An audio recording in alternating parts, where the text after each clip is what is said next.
Hi friends, ഇന്നത്തെ വീഡിയോയിൽ പറയുന്നത് ചായപ്പൊടി, തേയിലപ്പൊടി ഉപയോഗിച്ചിട്ട് നമുക്ക് എങ്ങനെ പല്ലി, എലി, പാറ്റ, ഉറുമ്പ് എന്നിവയെ ഓടിക്കാം എന്നതിനെ കുറിച്ചാണ്.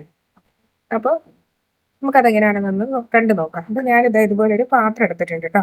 ഇനി ഇതിലേക്ക് കുറച്ച് തേയിലപ്പൊടിയാണ് ഇട്ട് കൊടുക്കുന്നുണ്ട്. ഒരു സ്പൂണ് തേയിലപ്പൊടിയാണ് ഇട്ട് കൊടുത്തിട്ടുണ്ട്. ഇനി നമുക്കിതിലേക്ക് വേണ്ടതെന്ന് പറയുന്നത് കുറച്ച് പേസ്റ്റ് ആണ് കേട്ടോ. ഏത് പേസ്റ്റ് ആയാലും യൂസ് ചെയ്യാം. അപ്പൊ അതാ കുറച്ച് പേസ്റ്റ് ഞാൻ അതിലേക്ക് ഒഴിച്ചു കൊടുക്കുന്നുണ്ട്.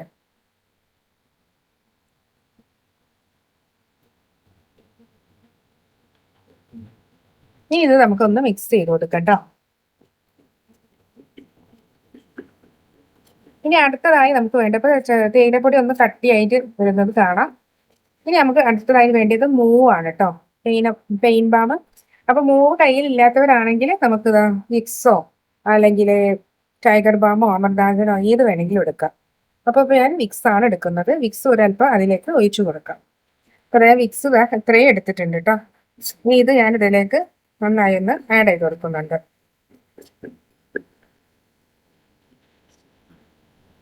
അപ്പൊ നമുക്ക് ഈ ഒരു മിശ്രിതമാണ് നമ്മൾ വേണ്ടത്. നമുക്ക് വീട്ടിലിരുന്ന് വേണ്ട ഒരു സൈഡ് എഫക്ട്സും ഇല്ലാതെ നമുക്ക് മറ്റൊരു ഹാർംഫുൾ ആയിട്ടുള്ള കെമിക്കൽസ് ഒന്നും ഇല്ലാതെ തന്നെ നമുക്ക് പല്ലിയെ ഓടിക്കാൻ പറ്റും കേട്ടോ.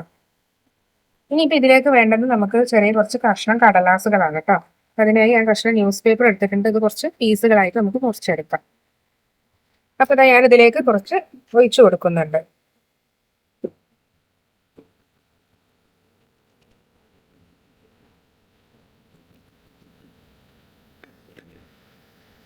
ഇനി നമുക്ക് എവിടെയാണ് കൂടുതലായിട്ട് പല്ലിയുടെ, പാറ്റയുടെ, ഉറുമ്പ്, അതുപോലെ പെരിച്ചായുടെ ഒക്കെ ശല്യം ഉള്ളത് ആ ഭാഗങ്ങളായി ഇതുപോലെ ന്യൂസ് പേപ്പറിൽ കൊണ്ട് എടുത്തു വെക്കാം കേട്ടോ. നമുക്ക് വേണമെങ്കിൽ ഷെൽഫിലൊക്കെ ഇതൊരു പൊതിയാക്കി നമുക്ക് എടുത്തു വെക്കാം. അതിൻ്റെ ആ ഒരു സ്മെല്ല് തീർച്ചയായും അവർക്ക് അരോചകമായിരിക്കും.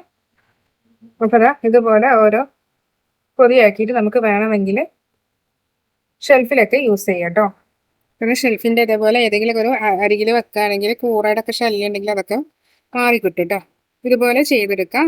അതുപോലെ കിച്ചണിലൊക്കെ നമുക്ക് ഓരോ ഇതുപോലെ പൊതിഞ്ഞിട്ട് ഗ്യാസിൻ്റെ അടുപ്പിൻ്റെ അടിയിലൊക്കെ കൊണ്ടുവെക്കാം കേട്ടോ. ഗ്യാസിൻ്റെ അടുപ്പിൻ്റെ അടിയിലൊക്കെ ഇതുപോലെ വെച്ച് കൊടുക്കാവുന്നതാണ്. അതൊന്ന് ട്രൈ ചെയ്ത് നോക്കാം.